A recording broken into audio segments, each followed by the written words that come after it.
지금 보시는 문제는 2016학년도, 그러니까 2015년 6월에 출제가 된 6월 평가원 문제입니다. 18번 문제고요. 국제사회를 바라보는 관점에 관련된 문제죠. 하나하나 정리해 보도록 하겠습니다. 자, 각국의 행위를 통해서 파악할 수 있는 국제사회를 바라보는 관점이라고 얘기했어요. 국제사회를 바라보는 관점은요, 일단 이상주의적 관점과 자유주의라고 표현하기도 하죠.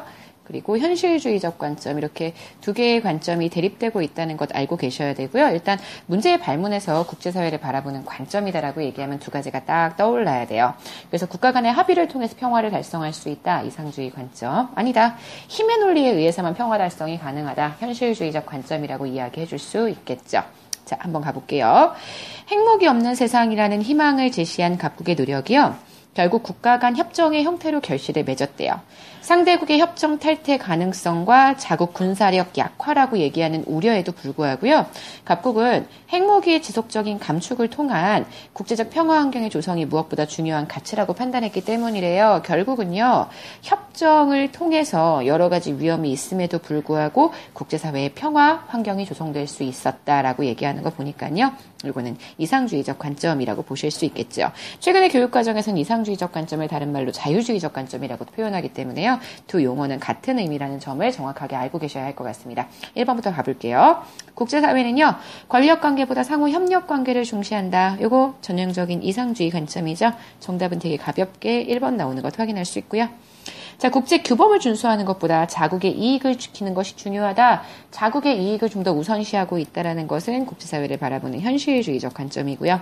국제사회의 평화는요, 국가 간의 군사적 우열이 있을 때만 가능하다. 국가 간의 군사적 우열이 있다. 힘의 논리가 버티고 있다는 얘기라고 보실 수 있기 때문에 이것도 현실주의적 관점이라고 보실 수 있습니다. 개별 국가의 이익과 국제사회 전체의 이익은 조화될 수 없다. 그러면 이건 사적인 이익 추구와 국제사회 전체의 이익이 항상 다르게 움직인다는 건데요. 이상주의는 개별 국가가 다 합리적인 형태의 이익을 추구하면 이게 전체 공익을 달성할 수 있다라고 보죠. 이거는 현실주의적 관점이라고 보실 수 있고요.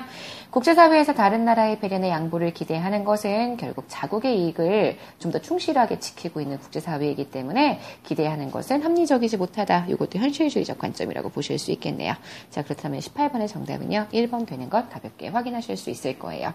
국제사회를 바라보는 이상주의와 현실주의 관점은요. 굉장히 쉬운 내용이긴 한데 생각보다 제시문이 좀 어렵게 출제가 될 때가 있으니까요. 제시문의 유형들 잘 읽어서요. 의미를 파악하시는 연습을 해주셔야 될 것 같습니다. 자, 저희 18번 문제 여기까지 보도록 하겠습니다.